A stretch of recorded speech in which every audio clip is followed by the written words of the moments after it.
Hello and welcome to my channel. In this video I'm going to be showing how I molded this anatomy sculpture I made in the smaller version of it as well. So considerations.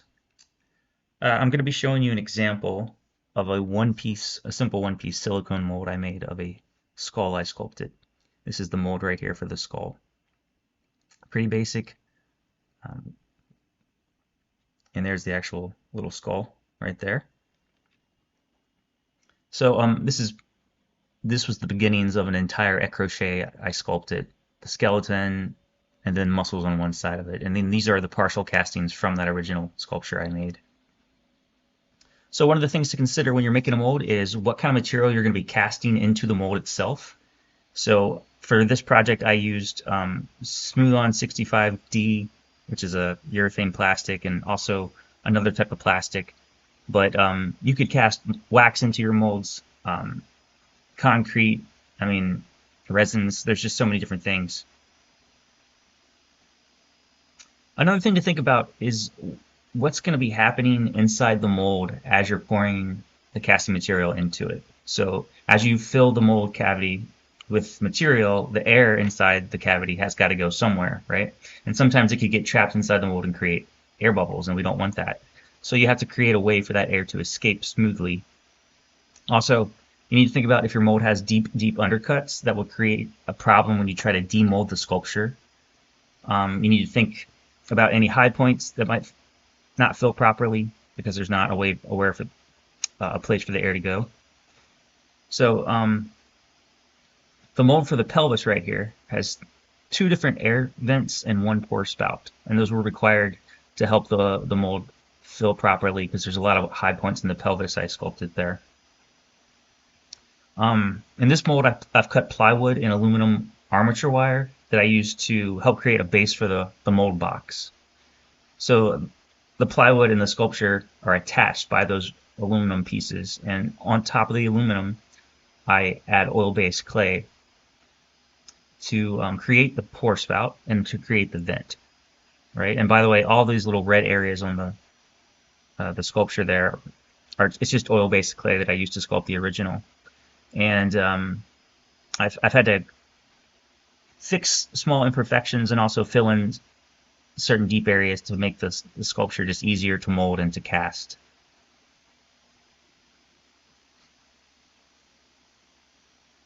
And it's pretty level. I used a level to get that.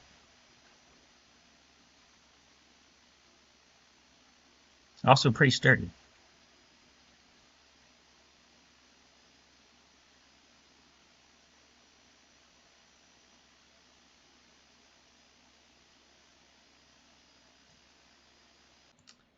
Material lists. Before I get into the materials I used for this project, I wanted to show that I've secured the sculptures to their plywood bases with the aluminum wire. And at least for the smaller sculpture, I have fleshed out the wire with oil-based clay to create a good pore spout and a good vent. Alright, I used, for the actual mold itself, I used Smooth-On's Mold Star 15 Slow, which can be bought in various sizes. This is the gallon sizes. I've used duct tape, a level, a metal stir rod stick. I used a couple small graduated silk mixing containers and a couple large pouring containers. I used nitrile gloves, pliers, and X-Acto blade. And then I also used foam core, which I used to actually create the mold walls themselves. And I used the plywood base of the sculptures to help me measure out and cut the foam core to the correct size. You see how I did that right here. It's pretty simple. When I cut the foam core, I don't cut all the way through with the X-Acto blade, but I leave one part of it uncut to create a hinge. And that hinge allows the foam core to act as a connected wall that will wrap around the plywood base, creating a box that I can then pour the molding material into. I just seal everything with the duct tape and we're good to go.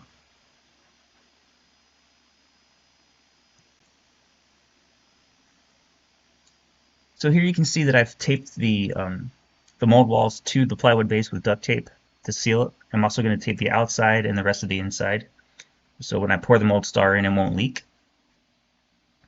I've really carefully considered the size of this mold so that when I take the sculpture out of the mold and the mold will be freestanding, it will not need support of any kind. It won't need like a mother mold, which is the hard outer shell of some molds. It won't need that.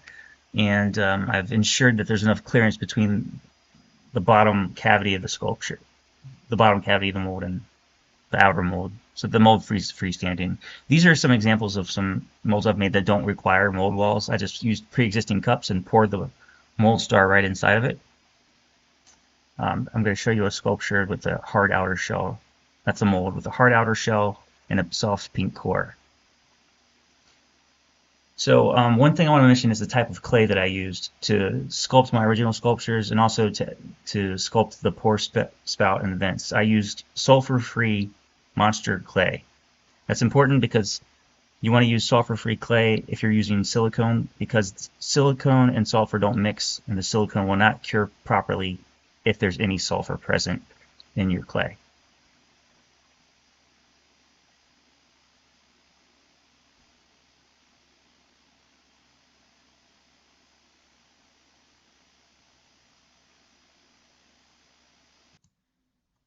Here are the finished walls for the larger mold. All the sides have been taped as well as the bottom to prevent leaks. And the mold walls for the smaller sculpture are also ready. I've prepped my work area, if you can see, with cut trash bags to create a protective barrier for my studio floor and other surfaces. Molding and casting is very messy, and you'll want to take precautions like wearing gloves, not wearing nice clothing, and preparing your work area so that you'll have everything you need. You don't want to begin and then in the middle of the process realize you're missing some tools. So after covering the surfaces with a protective barrier, make sure you have your stir rod stick to mix your mold star, make sure you have your mixing containers, and you'll need one container for pouring part A, one container for pouring part B. And before pouring these part A and part B, I've already pre-mixed them according to the manufacturer's instructions. And the transparency of the mixing containers and pouring containers is really helpful to help you match level. You want to pour these things in equal amounts and mix them together in exactly as close as you can get visually to equal volume. The mold star requires mixing equal amounts of parts A and B.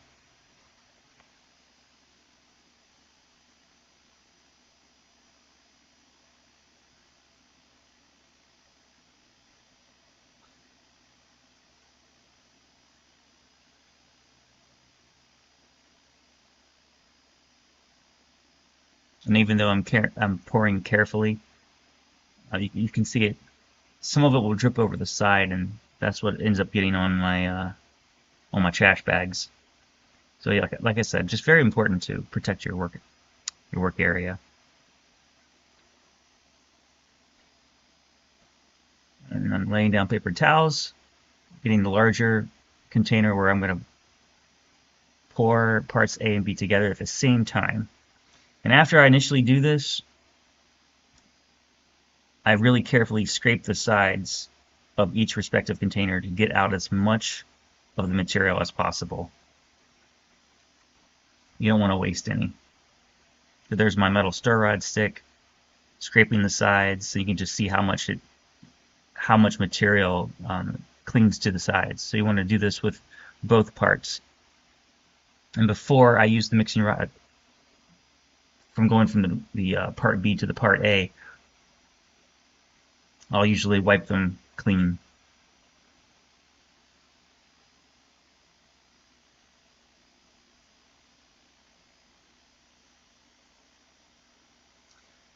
So one of the questions I haven't addressed is, how do I figure how much mold star to mix up in order to fill the mold cavities or the mold walls? And basically what I've created with the plywood base and the foam core walls and the duct tape is an open rectangular prism. And so to figure out how much silicone rubber to mix up, I would just need to calculate the volume of my rectangular prism. which is, length times width times height, minus the volume of the sculpture, the pour spout, and vents. That would be a very precise way to do this. Instead, what I did here was mix up small individual batches, and I poured them as needed. So after you mix up parts A and parts B into one big container, you're scraping the sides and bottom, and then you're going to take that and pour that mixed mixture into another container for even more mixing. This step is crucial. It ensures that parts A and B are as thoroughly mixed as possible. Oftentimes, if people don't do this extra mixing step, the mold will not cure properly, or some parts will be squishy and even sticky instead of fully cured. So this extra mixing step is super important.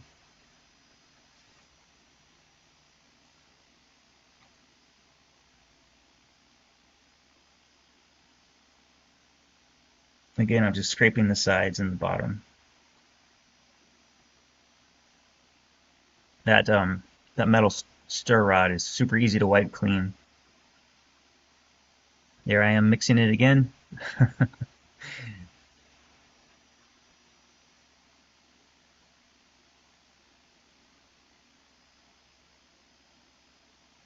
And we're getting to the real fun part for me, which is actually pouring the mixed mold star into the mold walls that I've made. So when you pour the mixture, try to pour that into the lowest part of your mold wall and keep pouring in the same spot, allowing the mold star to rise naturally inside the foam core walls and naturally envelop your model or your sculpture. And doing this ensures that there's minimal air bubbles trapped. Okay, if you were to pour directly on top of your sculpture, you were going to be creating a lot more air bubbles, which increases the likelihood of your mold having problems. So pour from the lowest part of the mold wall and keep pouring in that spot until your mold walls are filled to the very, very top.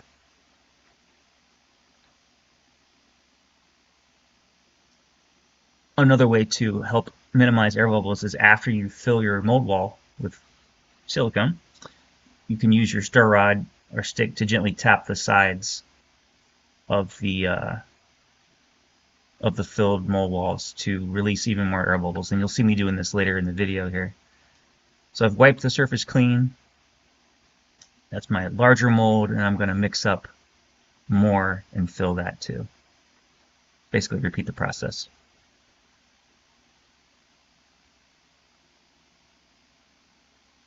There I am tapping the smaller, just trying to get some of those air bubbles released.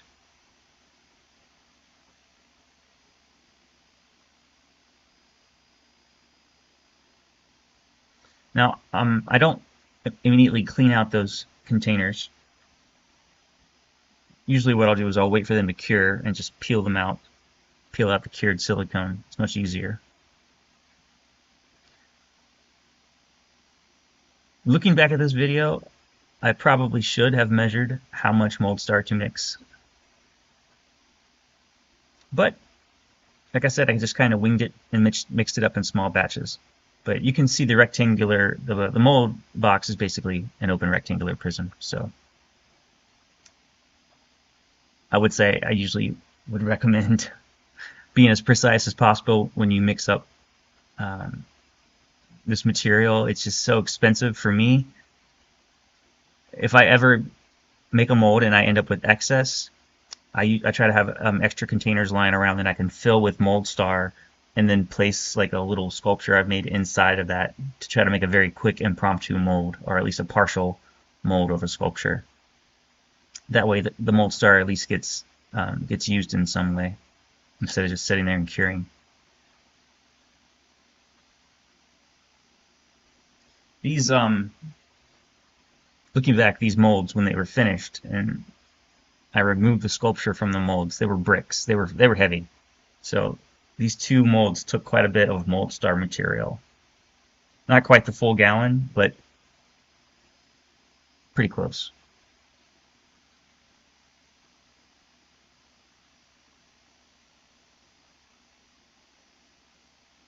There I am doing the double mixing.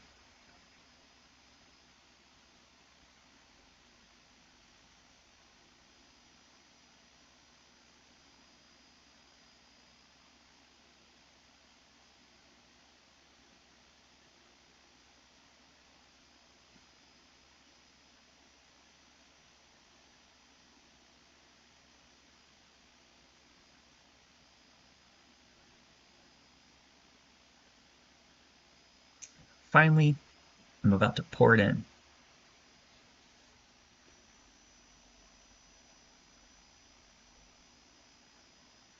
Notice that I'm pouring in one corner of the mold. That was my low spot inside the prism, the mold walls, and I'm pouring in that same spot until I fill that entire mold.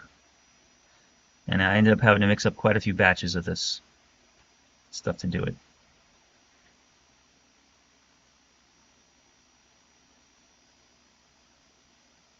Always scraping the sides, scraping the bottom, and pouring.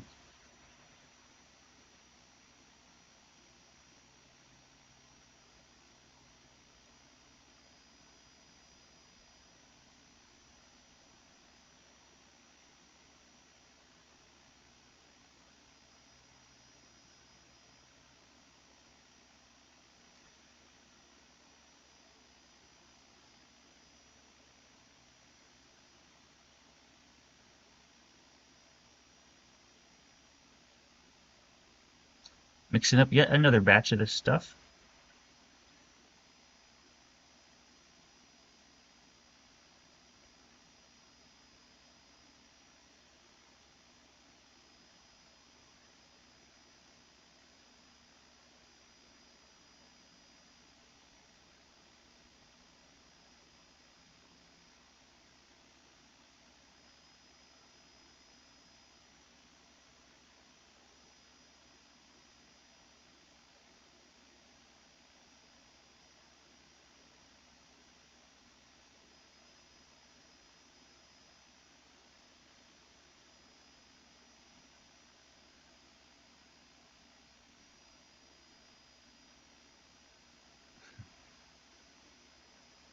And this is me uh, just tapping the molds after I had poured them.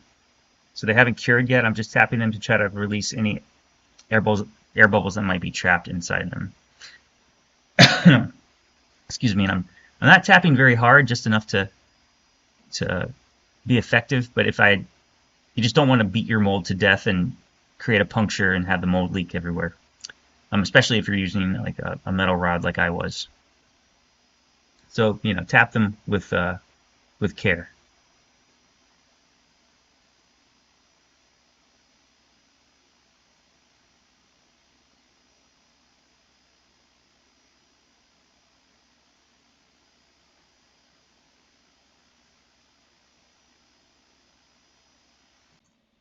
This is why you need to put down some protective barrier.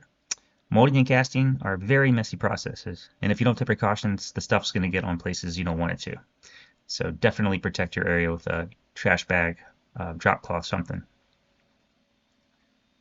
Now usually, instead of cleaning out the mixing containers immediately after using them, I let the stuff cure. It makes cleanup later much easier.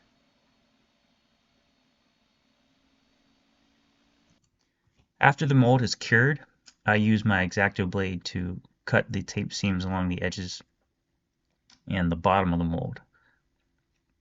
This is kind of fun.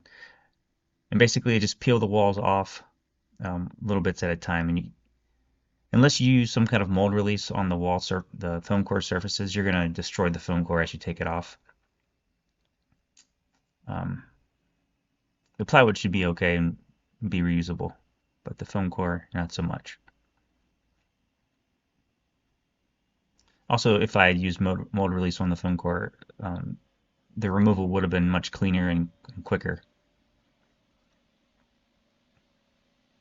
You can see me removing the pour spout, putting it carefully in a container to set aside. And I set the pour spout and vent and all the little bits that were inside the mold aside in a container and carefully keep them, because that's going to help me calculate how much casting material to mix up later.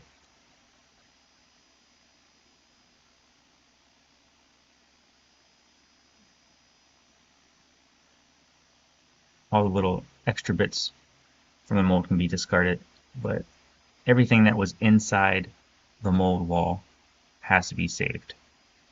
So as I began cutting out the vent from the cured rubber, I realized that I needed help. And luckily one of my students was able to lend me an extra pair of hands to hold the mold and gently pull it apart as I carefully cut the seam to extract the sculpture inside. I want to say here that you need to be extremely careful when you do this so that you don't accidentally cut yourself or anyone else. There's a lot of force being used to pull the mold apart, and it's easy to for a hand to slip and the blade to cut. So pliers are being used to extract the vent, and then I'm just carefully cutting along the sculpture, just enough where I can extract the sculpture. I don't want to cut too much of a seam, but just enough to extract the sculpture. And when I do extract the sculpture, along with the vent and pour spout, I put it all in a container so that I can use it to calculate the amount of casting material.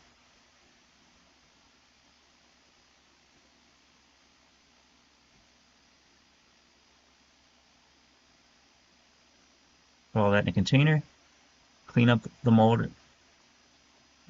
Any loose bits of debris inside that are there, I get those out. And then after securing the mold with some rubber bands to close it up, it is ready for casting. To calculate the amount of casting material for this mold, I place the sculpture, pour spout, and vent into a larger container, and then I fill it with enough water just to cover the sculpture. And then I mark that water level with a Sharpie on the outside. There we go. And then I remove the sculpture, the pour spout, and the vent, all the little pieces.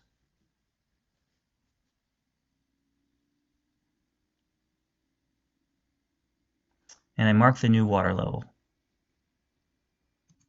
I then fill the container back up to the first mark I made, and then carefully pour out that water until it's just the right amount.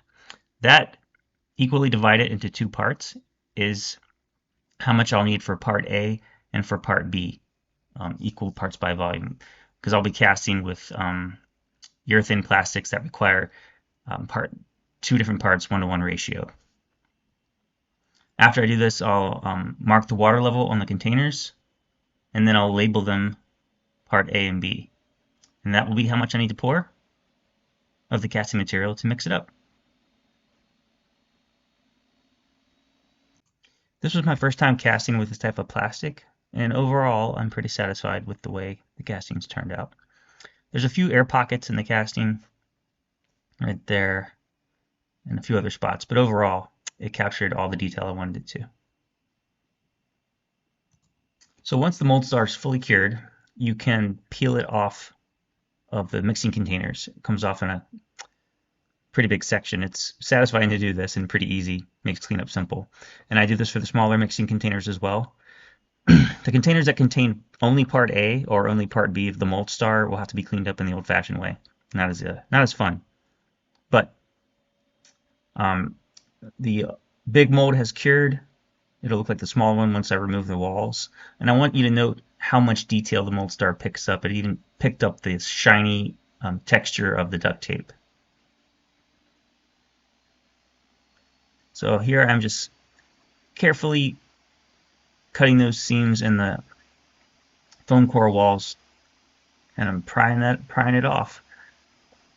If I had used mold release, this process would have gone a lot faster, and I probably could have preserved the foam core and maybe reused it for another mold in the future.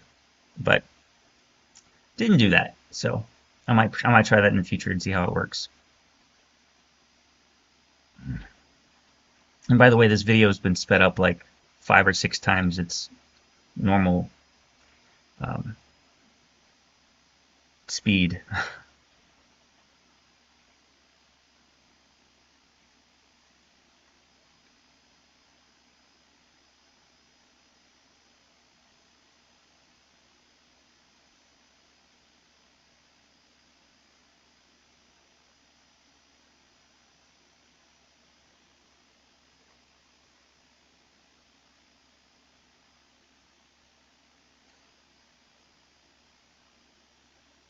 So those little spots for the molds for the pour spout and vent, those are set aside because I'll use those to calculate how much casting material I need for the larger mold. All right, I start to cut the mold out here, but I realize I need more help. So once again, I have a student help me. And it's worth repeating at this point that cutting out the sculpture from the mold with a sharp X-Acto knife is super dangerous, and you need to be really careful. There's a lot of force that my student's using to pull the mold apart, and I'm using a lot of force with my other hand just so I can see where I've cut and where I need to cut. So it's quite possible to have your hand slip. So just be careful if you do this. Although very fun. This process is a lot of fun.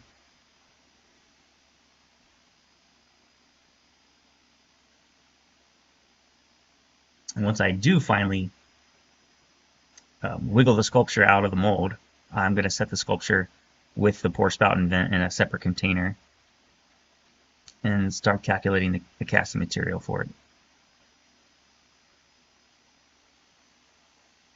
And I'll secure the mold into one piece again with rubber bands. Clean it up, get the debris out, and rubber band it. Just like last time, to calculate the amount of casting material for this, I put the sculpture, pour spout and vents in a larger mixing container, fill them with water until the water just covers the sculpture. And then I mark the container on the outside with a Sharpie at the water level. Then I remove the sculpture, pour spout and vents, and I mark the new water level. And then I fill the container again with water up to that first mark.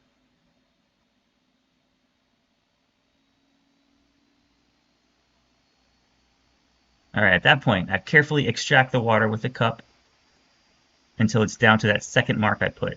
And all the water I extract at this point is how much I'll need for the casting mixture.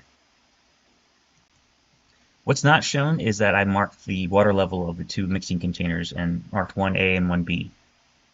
So I'm going to be casting with Smoothcast 65D, which is a 2-part system. I'm going to be using mixing containers, 2 of them, and my metal stir rod, nitrile gloves, and this is just the trial size unit of Smoothcast. That's all that's necessary to fill the mold up.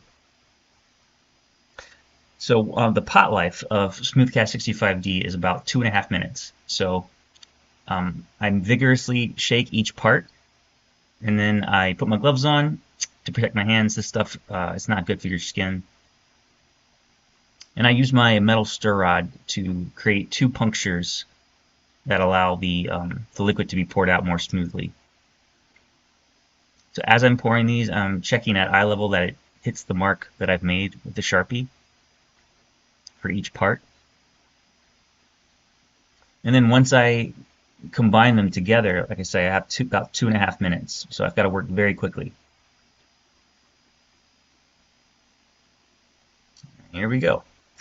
So this stuff, when it cures, it creates heat. It's got an exothermic reaction. You can actually feel the heat immediately once you start to mix them. Pouring it into the second container, scraping the sides and bottom vigorously, and I'm filling the mold. I fill the mold almost up until the very top, but I stop just shy of it, and I squeeze the mold to release air bubbles that might be inside the mold. Then I finish it off and use my metal stir rod to tap, releasing even more air bubbles.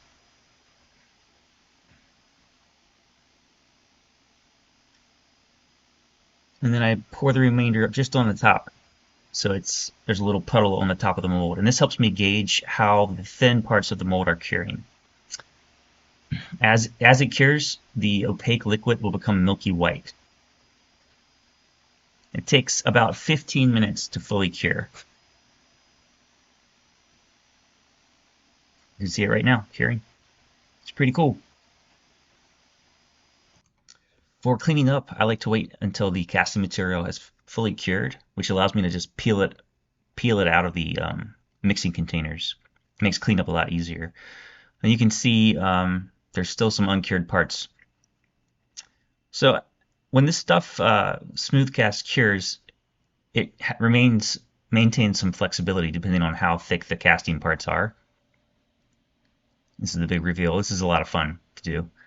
No matter how many times I demold something, it's a lot of fun. So it came out pretty well. There's some flashing. The pour spouts and vents are still attached. They're easily removed. And there's a little bit of an issue I noticed with the first casting I pulled from this mold. The iliac crest of the pelvis was not filling because there was nowhere for the air to go. So I cut a shaft in the mold, which allowed the air to pass through and the mold to fill completely there. So the vent and the pour spout just break off. I save that material to use for solid castings later. Saves money. And at this point, I just take off all the little flashing bits and use my X-Acto blade to clean up the sculpture. I'll need to cast about 40 of these for my intermediate art classes. My students fill out the skeleton side with oil-based clay, one muscle at a time, to learn artistic anatomy.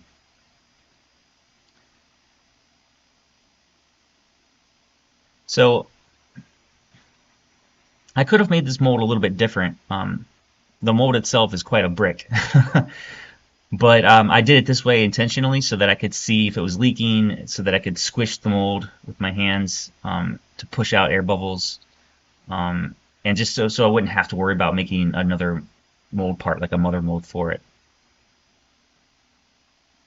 I'm going to be making more videos about different types of molds and actually showing you how I sculpted the original model for these molds in the future. So I appreciate your views, and thank you very much for watching.